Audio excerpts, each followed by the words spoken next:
If you're looking for a dog trainer in the Huntsville, Alabama area, check out Top Gun Dog Training. They've got a stellar reputation with nothing but 5-star reviews on Google and Facebook. Top Gun Dog Training specializes in training puppies as well as behavior modification for adult dogs. You can check them out at topgundogtraining.com.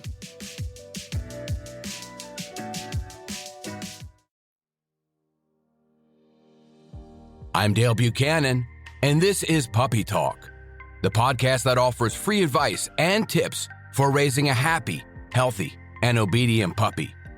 For more information on this podcast, visit us online at puppytalkpodcast.com. Welcome to Puppy Talk Podcast episode number 130. I'm your host, Dale Buchanan, and today I want to talk about 3 habits to begin with your new puppy on day 1. Most people focus on the cute parts of bringing home a puppy, like cuddling and playing and taking lots of photos for Instagram and for their friends. But what if we focused on the habits that prevent behavior issues from forming and your puppy having serious behavior issues later in life?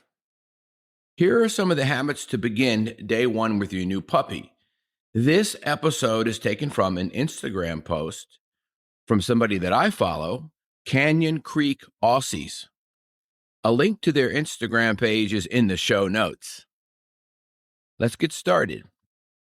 Number 1, always use a house line on your puppy from day 1. I recommend a slip lead. The reason for this is because you want to control your puppy's space. You don't want them roaming around, peeing and pooping everywhere, chewing up everything, hiding under the tables, and getting themselves in trouble. This isn't about dragging your puppy around. This is for structured supervision. A house line lets you guide your puppy, interrupt unwanted behaviors, move them calmly, and prevent bad habits before they start. It's one of the simplest tools for raising a confident, respectful puppy, and I use it with all of my clients. Every time somebody hires me to start training their new puppy and I go to their house and their puppy is maybe 9 weeks old and I open the door and their puppy's running around the house, they have no control over the puppy, I always tell them, you've got to put a slip lead on the puppy, you've got to control this puppy's space. Always use a leash on the puppy until they're completely potty trained. You also don't want the puppy jumping up on furniture and doing things that are going to go outside of their boundaries. You have to control their boundaries. You have to have rules. And the easiest way to do this is with a house line. I suggest a slip lead. Number 2, start socializing your puppy from day 1 the right way. This doesn't mean letting them go outside and play with dogs. They can see dogs from a distance, from 10 feet away. You don't want them to react to the dog, though. You don't want them to start barking and lunging and crying and want to play with the dog. This will help prevent leash reactivity, which is a bad behavior for puppies that are 9 to 12, 15 months old. They start getting really bad leash reactivity if they weren't socialized early on. It doesn't have to be overwhelming to them. It just has to be something simple. I put a video on the Instagram page of Top Gun Dog Training the other day of a 9-week-old puppy that we took out front, and they're just sitting there on their harness, on their leash, just sitting there doing nothing, watching things go by, feeling the breeze, looking at the butterflies, looking at the birds, hearing the planes, cars, people across the street, dogs down the road, and they're not reacting to it. This calm, controlled exposure of the puppy sitting out front or sitting anywhere really and just watching things go by is the best way to socialize a puppy.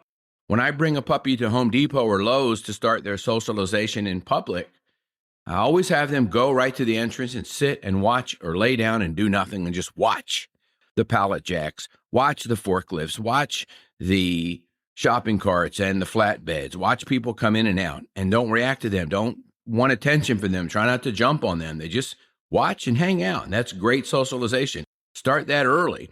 And if they haven't had all their vaccines, what you're going to do is you're going to carry them to stores, and they're going to ride in a buggy, they're going to ride in a shopping cart, or a backpack or something, and you're going to carry them around so that they can get used to the sights and sounds and all of the elements of being in a high traffic, intense public location.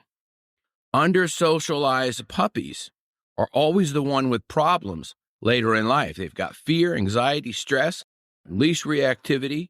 These are serious problems that show up around 9 months when they reach adolescence. And to prevent that from happening, you have to start socializing your puppy immediately. Number 3, a predictable schedule every day. This is without question, and I've talked about this in some recent podcasts, how to build structure in your puppy's life. Puppies thrive on structure. You should always follow the same routine throughout the day. It's very simple. Your day should follow a repeated pattern. You wake up, take the puppy to go potty. They eat. You train for 5 to 10 minutes with some of their food. So don't give them all their food in their bowl, in their meal. Use some of their food for training. You have structured play. Play fetch. You have them drop it. You have them sit and wait for the ball. You throw it again. You have them bring it back, give it to you, not run around with it, not play. This is structured play. It's mental stimulation with play. They can choose something, maybe a bully stick or a nylabone or something like that. And then you crate them for sleep. Puppies have to have 16 to 18 hours of sleep a day. I say this as well in every podcast. They need a lot of sleep. And then you repeat that cycle around again throughout the entire day. They wake up from their nap, they go potty, they eat, they train, they have structured play, they chew, because chewing is a thing that puppies need to do because they're going to be teething soon. They're going to be losing their baby teeth. They have to be chewing at an early age. They have that need. And then they crate, they sleep, or they take a nap next to you in their bed, as long as they're not running around the house. And then you repeat that again. A puppy who sleeps, trains, and plays with structure is automatically calmer and more confident and easier to raise because they don't have excessive energy that's not being used. And the puppy knows what's going to happen next. They don't have to worry about it. They know this is going to happen next. Oh, after I go potty, I get food. Then we're going to train. Then we're going to do some structured play. Then I'm going to chew on something. Then I get to go to my crate and take a nap. They know what's going to happen next. Notice in this schedule, I never mentioned affection because affection is at the very bottom of the list. Give the puppy a life reward at the end of the day. Hold them, cuddle with them, give them some kisses. That's great at the end of the day, but they don't need it all the time. The reason to get a puppy is not to hold them in your lap all the time. You have to be able to give them a life that's full and complete, that is beyond affection. Okay, that's not going to create a happy, healthy, obedient puppy. That's going to create problems, mainly with separation anxiety down the road. You want to be sure to build these 3 habits from day one, and that way you can raise that happy, healthy, obedient puppy. When the puppy becomes an adult dog, they're easy to manage. I did all of these things with Dixie early on, and she is a great dog.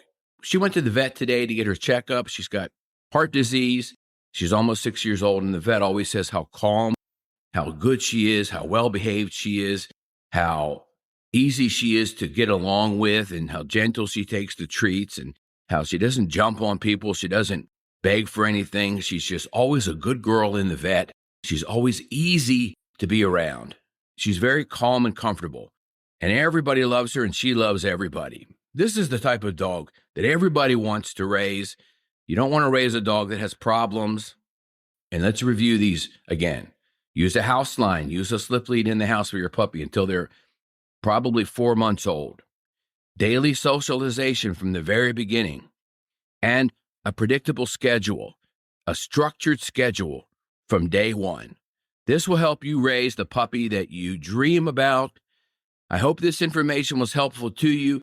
If you have any questions about the information in this podcast, you can reach out to me through the website, puppytalkpodcast.com. Have a great day.